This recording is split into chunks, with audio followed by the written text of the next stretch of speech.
तो जब भी WWE से कुछ ऐसे सुपरस्टार्स को रिलीज किया जाता है जिनके पास ये कैपेबिलिटी के वो आने वाले टाइम में रेसलमेनिया जैसे बड़े शो को मेन इवेंट कर पाए, तो डेफिनेटली वो जो चीज़ है वो एक कंट्रोवर्शियल टॉपिक बनती है। इस बार भी कीथ ली और केरन क्रॉस उनमें से दो बड़े नाम है जो कि WWE ने अपने मैसिव रिलीज के अंदर किए हैं। अब बहुत से लोगों का कहना ये कि WWE को लग रहा है इस बार ज़्यादा कुछ फायदा हुआ नहीं है, इसलिए एक बार फिर से बजट कट पर उतर आई है। लेकिन जो WWE ने अपनी इस मंथ की, आप इस मंथ की नहीं एक्चुअल में इस पूरे क्वार्टर की जो अर्निंग रिवील की है उसको सुनने के बाद भैया आप चौंक जाओगे, आपको लगेगा 440 वॉल्ट का झटका। साथ ही में फीड ने भी अपने टीज कर दी एक बार फिर से का वो करने वाले हैं वापसी, और काफी अजीबोगरीब उन्होंने भी ट्वीट की है। प्लस एक बहुत ही बड़ा वाहियात अजीबोगरीब रीजन आ चुका है सामने क्यों WWE ने रिलीज किया अपने कुछ चुनिंदा सुपरस्टार्स को। So without wasting any time let's begin this video. तो वीडियो पहले शुरू करते हैं WWE की इस ईयर की थर्ड क्वार्टर की अर्निंग रिपोर्ट के साथ में जो कि आ चुकी है सामने। जो सेकंड क्वार्टर की अर्निंग आई थी सामने, वहां पर रोमन रेंज ने क्लेम किया था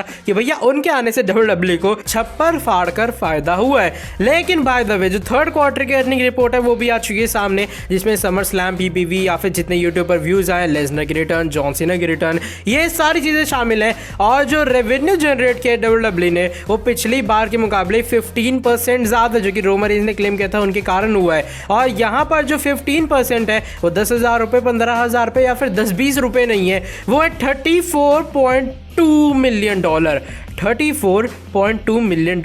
ये टोटल रेवेन्यू नहीं है, ये सिर्फ वो रेवेन्यू है जो कि इंक्रीज हुआ है इस बार, और टोटल रेवेन्यू है $255.8 मिलियन। अब अगर मैं इसको इंडियन रुपीस में कन्वर्ट करूं, पता नहीं कितने जीरो लग जाएंगे, पता नहीं कहां तक वैल्यू पहुंच जाएगी। और जो मेन रीजन बताया जा रहा है $34.2 मिलियन के बढ़ने का, वो है लाइव टूरिंग के ऊपर एक बार फिर से वापस आना, लाइव इवेंट्स करना और बड़े से बड़े शोज करना। समर स्लैम पीपीवी का डेफिनेटली इस चीज के अंदर एक काफी ज्यादा बड़ा हाथ है। और बात करें दूसरी मेन हाईलाइट के बारे में जो कि यूट्यूब के व्यूज की, यूट्यूब के या फिर बाकी प्लेटफॉर्म के ऊपर कितने व्यूज आए हैं, तो जो WWE ने डिजिटल व्यूज यहाँ पर जनरेट किए हैं वो है 12.8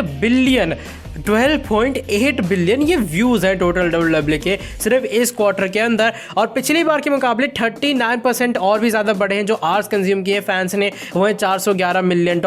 और सभी सोशल मीडिया के ऊपर ओवरऑल जो इंक्रीज आया है वो 20% का आया है। तो हर चीज के अंदर WWE को तगड़ा फायदा हुआ, एकदम तो घना वाला फायदा हुआ है। समर स्लैम पीपीवी की अगर बात करें तो 2019 के मुकाबले इस साल 155%, यानी कि डबल से भी और ज्यादा डबल यहाँ पर फायदा WWE को इस ईयर के समर स्लैम पीपीवी के अंदर हुआ है। तो भाई WWE को यहाँ पर इतना छप्पर फाड़ कर फायदा हो रहा है, लेकिन फिर भी उन्हें टैलेंट्स को रिलीज करना है। समझ नहीं आ रहा कि WWE करना क्या चाहती है। बात आती है एक ऐसे अजीबोगरीब सीक्रेट के बारे में जो कि रिसेंटली आया सामने, क्यों सुपरस्टार्स को रिलीज किया गया है। तो डेफिनेटली जिनको सुपरस्टार्स को मेल आया सभी को ऑलमोस्ट गया ही होगा या फिर फोन कॉल गई होगी कि भैया आपको WWE से रिलीज किया जाता है। उसका जो रीजन उन्हें बताया गया वो है बजट कट्स। लेकिन रिसेंटली फाइटफुल सिलेक्ट की तरफ से एक अपडेट आती है सामने और वो बताते हैं कि इस पूरी लिस्ट के अंदर ऐसे 5 WWE के सुपरस्टार्स हैं जिन्हें रिलीज करने का जो रीजन है बजट कट्स नहीं है, बल्कि वो ना वैक्सीनेटेड होना है। और यूएसए में, इवन शायद इंडिया में भी है ये चीज कि अगर आप वैक्सीनेटेड नहीं हो आपको जॉब से निकाला जाता है। वो चीज पूरे तरीके से लीगल है। यहाँ पर कोई भी कहता है भाई गैर कानूनी WWE ने काम नहीं किया उन सुपरस्टार्स को निकाल के। अब उसके अंदर कौन कौन से नाम शामिल है ये बात कंफर्म नहीं है, लेकिन हाँ ये बात रिवील हुई कि जो नाया जैक्स और केरन क्रॉस है वो वैक्सीनेशन चीज की थोड़े अगेंस्ट इसलिए थे क्योंकि उनका जो इम्यून सिस्टम है शायद वो चीज को सह ना पाता या फिर कोई और रीजन था। ऐसा उन्होंने पहले भी ओपनली बात की थी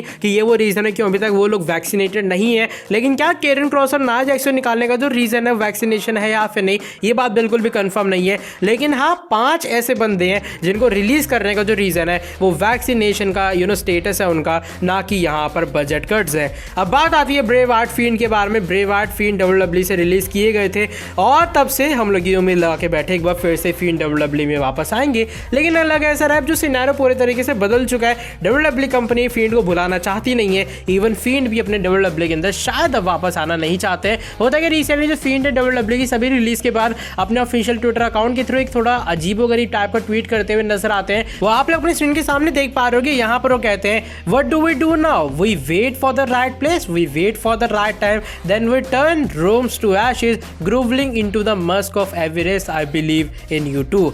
यानी कि बस अब मैं वेट कर रहा हूँ कि किस चीज़ का, एक सही टाइम का, एक सही प्लेस का। हम लोग फिर रोम को एशेस के अंदर यानी कि राख के अंदर बदल कर रख देंगे, और वो भी हम सभी पर विश्वास करते हैं, यानी कि जो फील्ड है जिस तरीके से हमें उन पर विश्वास है, वो भी अपने फैंस के ऊपर पूरे तरीके से विश्वास करते हैं कि वो फील्ड की डिसीजन को एकदम सही मानेंगे या फिर उनका जो सपोर्ट है वो हर पॉसिबल वे में करने वाले हैं। तो ये वो बातें फील्ड ने कही, और ये जो ट्वीट है उन्होंने सुबह 9:30 बजे के आसपास की है, और जो रिलीज का सिलसिला है वो तो शायद सुबह 7 या फिर 8 बजे से शुरू हो गया था। तो भाई यहाँ पर ये बातें कही है अपने फील्ड ब्रेव हार्ट ने, जब WWE ने एक बार फिर से मैसिव रिलीज की है, और उनका क्या स्टेटस है, कब वो वापस आना चाह रहे हैं, लग ऐसा है कि वो रेडी है, बस वो वेट कर रहे हैं एक सही प्लेस और एक सही टाइम का।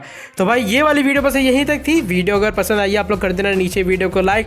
WWE के छप्पर फाड़ के रेवेन्यू के बारे में क्या सोचना है जरूर बताना कमेंट सेक्शन के अंदर। अब WWE करना क्या चाहती है, इतने रेवेन्यू के साथ में छाती भी ले जाएंगे क्या यार, सारे पैसे WWE सुपरस्टार्स को बांट दो।